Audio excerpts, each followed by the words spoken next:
Welcome to another episode of Quick Tips. Currently, we are in a series of episodes that I'm calling Overcoming Injuries, where I talk about a series of injuries that I've experienced myself and the things that I did to overcome them so that if you're going through something similar, hopefully the same can happen for you.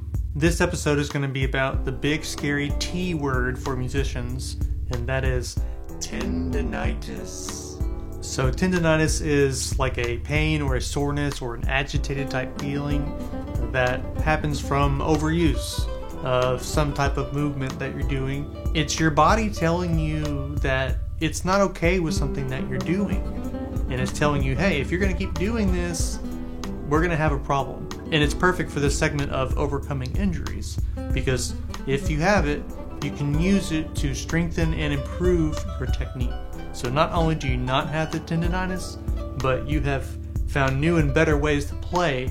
It'll make you a better player and a more capable musician. So there's three areas that I kind of make sure I am keeping up to date and keeping track of to ensure that I don't develop tendinitis, or if I do feel some symptoms, that they go away as soon as they possibly can. The first area is going to be we'll call it technical form and or position. Okay, so think back to maybe the first time you ever picked up a guitar and played a note, right? You were probably very stressed in that moment. You know, this is a new thing. You have no idea what's going on, so you go to play a note and it's very stressed and you probably tense up your whole body. Okay, I'm sure I did the same thing. This is pretty normal. But as we improve as players and musicians, we learn to move more easily. We learn to move less bound by the instrument and more in terms of what our body is capable of doing and what it wants to do naturally. If you develop tendinitis, chances are there is an uncomfortable angle or some uncomfortable movements somewhere in your body. Now, it could be based on your fingers, okay, or wrist or arm. But it could also be the way you're sitting. It could be your hips or your back or your legs.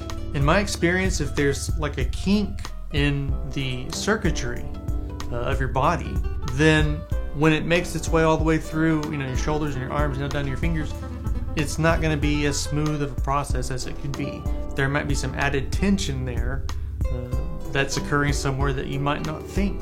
So you'll want to check your whole sitting position, and you'll want to make sure your moves are very smooth, your angles are very specific, and you're not accidentally angling somewhere that you don't mean to be, therefore maybe kind of rubbing things the wrong way in terms of how things work in your body. The second point is strength building, and I've made a whole different episode of Quick Tips on strength building that I will link in the information below because that's how important I think it is. But in my experiences, the stronger that the muscle groups are, the less stress it puts on your tendons and your ligaments, okay? So, I know that as far as the hands and arms are concerned, there's not like big muscles in your wrists that you can develop, right? The muscle groups are here that you're going to pull from. But if you have tendinitis like I did, you may not feel it here. I mean, you may, but you also may feel it where there are not big muscle groups, okay?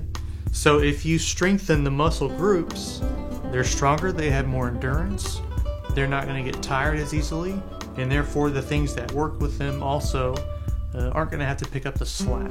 The stronger the muscle groups are, the stronger everything else seems to be that works with them. And like point number one, this is not just limited to your hands and arms. This actually extends to your whole body. So like I also mentioned in the previous video about strength, I would recommend a full body strengthening program, not just hands and arms, or not even just upper body. because everything works together. And I believe that great musicians, especially like guitarists, cellists, pianists, violinists, I believe they play their instruments with their whole body. Last thing I'll mention here about building strength is be careful. If you have tendonitis and you decide, well, I need to be stronger, you're in a tricky place, because as soon as you start doing exercises, you're going to irritate the tendonitis. So you don't want to make it worse by adding on exercise to the things you're already doing to try and solve the tendonitis. I don't think that's going to work. So, like I also mentioned in the video about strength, I would recommend putting the guitar down while you strengthen your muscle groups. Okay, find a program, maybe try some things out to figure out what works for you.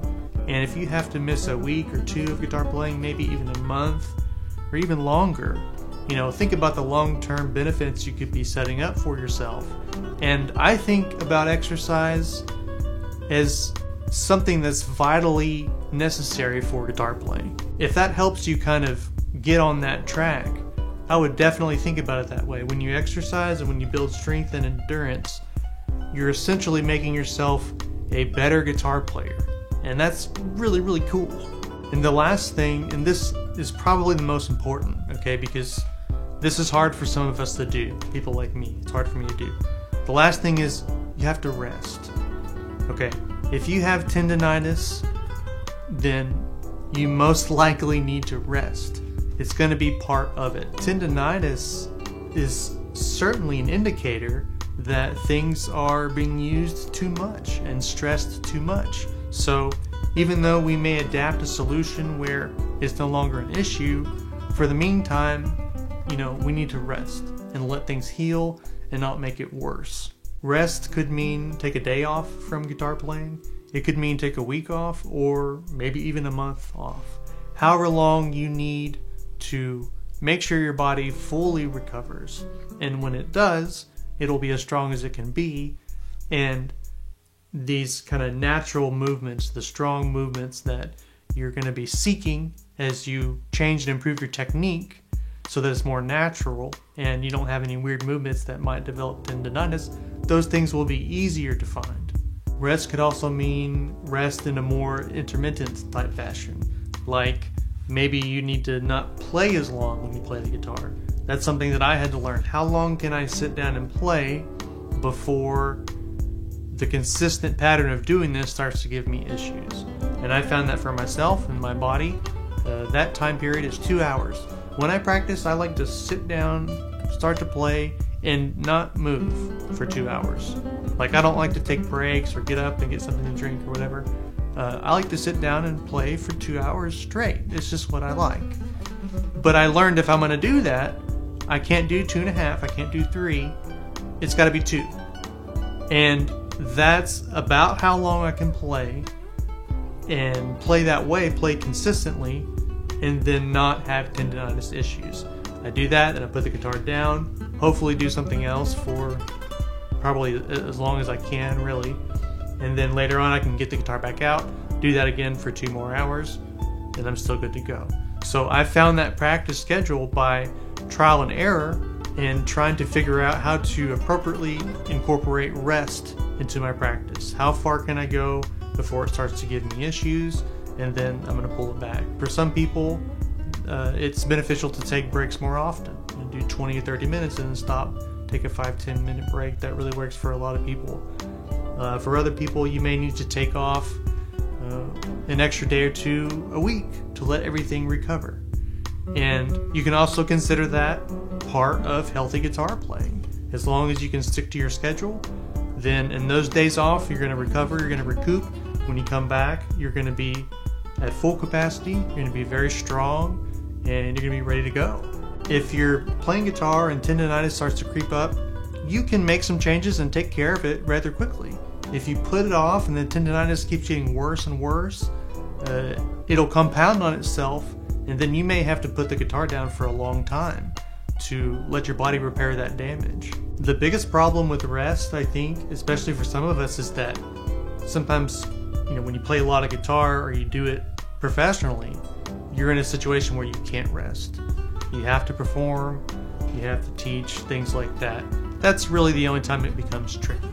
If your guitar work is in such a way where you can put it down and come back to it kind of when you're ready, then definitely don't forget to take advantage of rest. So thank you very much for watching this episode of Quick Tips. If you have any injury experiences that you'd like to share with us, please let us know in the comments below, especially on how you overcame the injuries. I think that's very interesting and helpful information. For more instructional guitar content, come join us at the A Guitar community. There you'll find more Quick Tips episodes, a ton of lesson videos, step-by-step tutorials, live streams, and a lot of resources for your guitar playing. And have a wonderful day.